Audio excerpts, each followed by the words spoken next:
સહજાનંદ સ્વામી મહારાજની જય, અક્ષર પુરુષોત્તમ મહારાજની જય, શાસ્ત્રીજી મહારાજની જય, યોગીજી મહારાજની જય, ગુરુ હરિ હરિ પ્રસાદ સ્વામીજી મહારાજની જય જય જય, પ્રગટ ગુરુ હરિ પ્રબોધચંદ સ્વામીજી મહારાજની જય જય જય, હરિ પ્રબોધમ પરિવારની જય જય જય.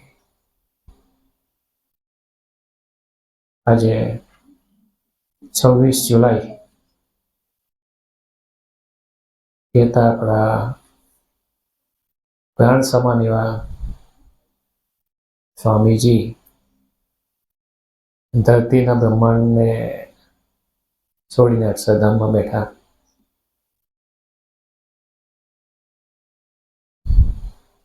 કહેતા કે એમણે જે દેહની ઉંમર થઈ ગઈ હતી, જેનાથી વધારે કામ થતું નહીં હતું, એ દેહને છોડીને બીજા દેહમાં લઈ આવ્યા.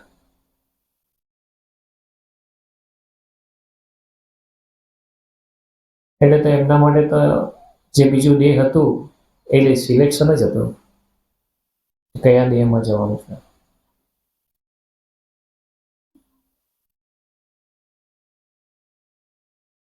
પણ આજે 89 વર્ષે જે સ્વામીજી જે અથાગ પરિશ્રમ અને ભીડો વેઠી ગયા આપણા માટે,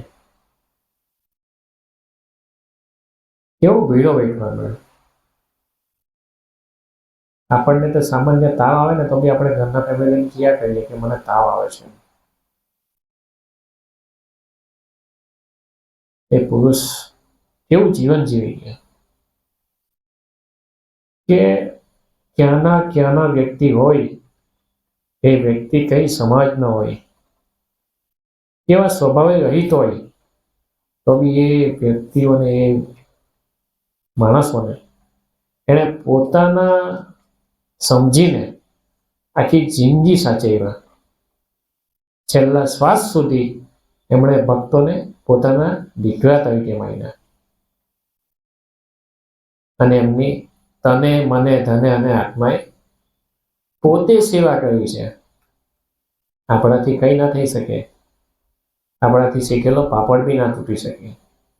આપણે સવારથી સાંજ સુધી કહીએ કે હું મારું સ્વધર્મ બજાવું છું, હું આમ કરી નાખું તેમ કરી નાખું, ભગવાને મને બહુ બુદ્ધિ આપી છે, અને ખોટી વાત છે. આપણાથી શેકેલો પાપડ બી તૂટી ના શકે. સ્વામીજી ચોખ્ખું કહેતા કે તમે જે કમાવો છો એ અમે તમને આપીએ છીએ, અને તેમાંથી તમને સુખી કરવા માટે અમે તમારી પાસે 10મો ભાગ માંગીએ છીએ. બાકી તમારાથી કાંઈ થઈ શકે નથી, તમે કેવા તમે છો. આપણને આપણા સ્વભાવ પ્રકૃતિ ખબર જ છે, એટલે આપણને ખ્યાલ આવી જાય કે આપણે ક્યાં છીએ. કેવા વ્યક્તિઓનું નવું સર્જન કર્યું.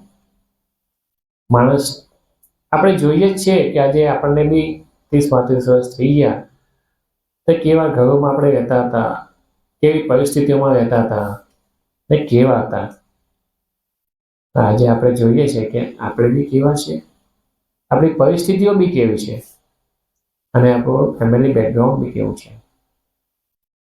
કહેવાનો ભાવ એ જ છે કે આપણને આ પુરુષે કેટલા સાચવ્યા. એમણે સ્વામીજી કીધું કે આ અમારો ભીડો અમે ધામમાં જઈશું ને ત્યાં સુધી આવો ને આવો જ રહેશે. આપણે અત્યારે લાઈવ દર્શન કર્યું વિડીયોનું, તેમાં સ્વામીજી છેલ્લા સમયો હતો 2020નો, તેમાં સ્વામીજી કેવી પરિસ્થિતિ હોવા છતાં સમયમાં કહેતા કે સભામાં બધાને લાભ આપવા માટે આવ્યા. કેમ કે એમણે યોગીજી મહારાજને કોલ આપ્યો હતો કે આ દેહ મારું નથી, તમારા ભક્તોનું છે, ને ભક્તો મારા છે. આજે આપણે વિચાર કરીએ કે કેવો સમાજ બનાવી ગયા સ્વામીજી. મંદિરો ઓછા પણ જીવતા ફરતા મંદિરો બનાવી ગયા સ્વામીજી. કે એક એક ભગતને જોઈને આપણને દિલ ખુશ થઈ જાય, એને મળીએ તો આપણને આનંદ થઈ જાય. આપણી સામેથી આપણો ભગત તિલક ચાંદલો ને આપણા ડ્રેસ પહેરીને જે જતો હોય, આપણને એવું થઈ જાય કે આપણા ઘરનો આપણો માણસ છે. એવી આજે સમાજમાં, જગતમાં પ્રથાઓ નથી રહી. એક ઘરમાં બે ભાઈઓ કે કાકા બાપામાં બી આવી ભાવનાઓ નથી. જે આજે સ્વામીજીએ અલગ જાતિના, અલગ જગ્યાના, અલગ સંસ્કૃતિના માણસો હોવા છતાં આ એક નેચર બંધાવી દીધું કે આપણો છે, આપણા સ્વામીજીનો છે, આપણો ભાઈ છે. આ કેવી સમજણ કહેવાય કે જગતમાં આવી વસ્તુ જ નથી રહી, પણ સ્વામીજીએ આપણને આ બક્ષિસમાં આપી દીધું. આ પુરુષોની રીતિનીતિ જ આપણે જોઈએ ને તો આપણને ખ્યાલ આવે. સ્વામીજી કહેતા કે તમને કાંઈ નહીં આવડે ને તો મોટા પુરુષોના દર્શન કર્યા કરજો, એ લોકોના લીલા ચરિત્રો નિહાળ્યા કરજો, તો બી આ સત્સંગ તો સહેજે સહેજે થઈ જશે. એટલે સ્વામીજી આપણા માટે બહુ જબરદસ્ત એક મિશન લઈને આવેલા. આ 5મી પેઢીમાં સ્વામીજીએ એવું કાર્ય કર્યું છે કે યોગીજી મહારાજને એમણે રાજી કરી દીધા. કહેતા કે મહારાજનું સ્વરૂપ હતા એટલે ધારે એવું કામ કરી શકતા હતા, અને ધારે એવું કામ કરીને અક્ષરધામમાં બિરાજી ગયા. એ પુરુષનો આપણાથી કાંઈ ઋણ વાળી શકાય તેમ નથી, એવું એ જીવી ગયા. આપણને કંઈ બી થાય ને, હું મારી જ વાત કરું, સવારથી સાંજ સુધી આપણે કંઈ બી આવે પડે ને, મહારાજ સ્વામી આટલું સાચવજો, આટલું કરજો, આપણે ખાલી હાથ જ ફેલાવતા હોઈએ છીએ. આપણી જાતને આપણે પૂછીએ ને, આપણને ખબર પડે કે આપણે હાથ જ ફેલાવીએ. તો એની જ્યારે વારી આવે ને ત્યારે આપણે એમ કહી દઈએ, મારી જ વાત કરું કે મારી પરિસ્થિતિ હું અધીન છું. એ લોકો આપણી પાસે કંઈ નથી માંગતા, ખાલી એનો 10મો ભાગ સમય માંગે છે. એક પુરુષનું જે જીવન છે, એનો જે મહિમા છે, એની જે નિષ્ઠા છે, એ જે સ્વરૂપ છે, એનો બહોળો વિકાસ કરવા માટે માંગે છે. બસ, બાકી આપણી પાસે બીજી કોઈ અપેક્ષા રાખતા નથી. એ પુરુષ અલગ જ છે. આજે આપણે માટે જે સ્વરૂપ સ્વામીજી વર્ષો પહેલા હરિધામમાં લાવ્યા હતા, એના માટે સ્વામીજીએ ભક્તો સુખી થાય એના માટે સ્વામીજીએ પ્લાનિંગ બી કર્યું હતું કે મારી હયાતીમાં જ એ પુરુષનું વર્ણન બી થઈ જાય અને લોકો માનતા બી થઈ જાય. પણ જેવો સમય, જેવી સાનુકૂળતા, જેવી પ્રતિકૂળતા હોવાથી સ્વામીજીએ એ પોસ્ટપોન રાખ્યું. બાકી સ્વામીજીએ ઉભરાટની શિબિરમાં હરિધામના એક સ્ટાફને એવું કીધું હતું કે હરિધામમાં આખા મહિના દરમિયાન 4 દિવસ કોઠારી સ્વામી અને પ્રબોધ સ્વામીનો અચૂક સમાગમ કરવો, ત્યાં બીજું કોઈ નામ નહીં હતું. પણ ઘણા વર્ષોથી સ્વામીજીએ પછી બંધ કરી દીધું. એટલે આપણા માટે તો સ્વામીજી આપણને લાઇમલાઇટ બતાવી જ ગયેલા કે હું કોનામાં રહેવાનો છું. આજે સરસ નો જે વિડીયો ફેસબુક પર મૂકેલો અશોકભાઈનો, કે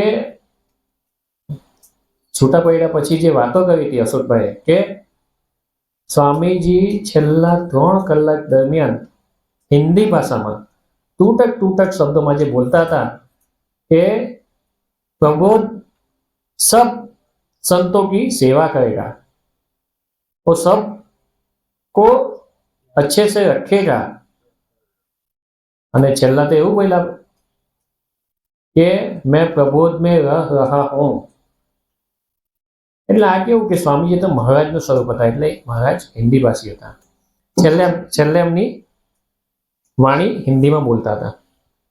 બાકી સ્વામીજી હિન્દી બહુ ઓછું ભાગ્યે જ બોલે એમ, પણ એ એમનું ઓરિજિનલ સ્વરૂપ મહારાજના પ્રભાવમાં હતું.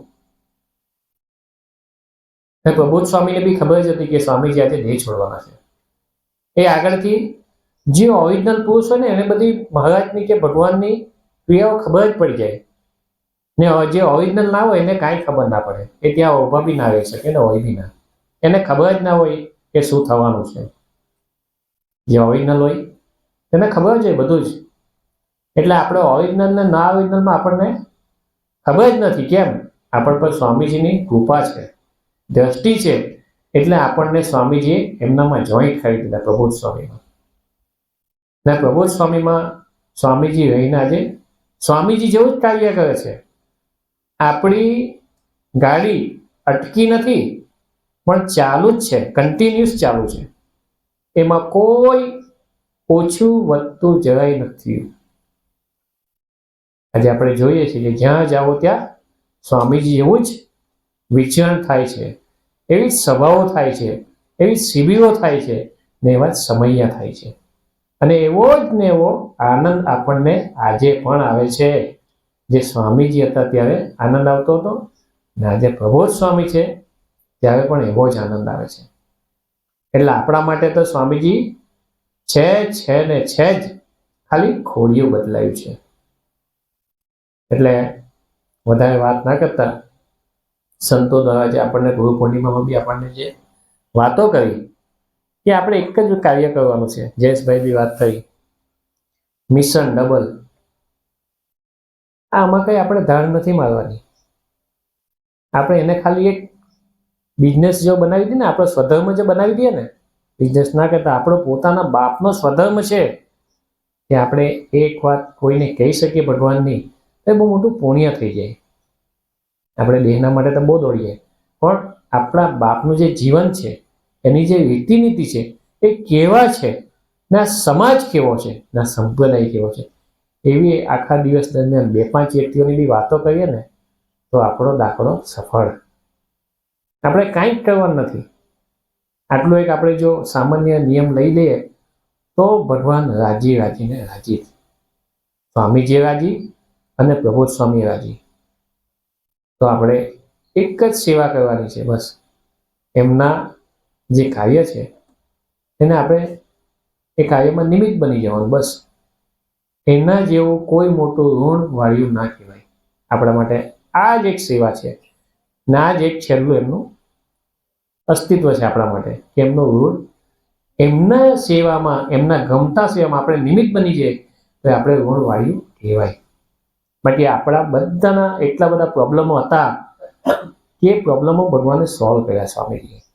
કેટલાની રિટર્ન ટિકિટ હતી તે બી બચ્યા છે આજે, ને કેવી પોઝિશનમાં આપણે હતા ને આજે આપણે ક્યાં છે બધાને ખબર છે આપણે. એટલે આપણે શું કરવાનું છે એના માટે જ આપણે આગળ વધવાનું છે, અને કઈ રીતના નિમિત્ત બનાય એ માટે ભગવાનને આપણે સ્વામીજી અને પ્રબોધ સ્વામીને પ્રાર્થના કરીએ કે તમારા કાર્યમાં અમે નિમિત્ત બનીએ, તું રાજી થાય એ ભાવનાથી અમે સ્વામીજી અને તમારું શોભાડી શકીએ પ્રબોધ સ્વામીનું, એ જ પ્રાર્થના સહજાનંદ સ્વામી મહારાજની.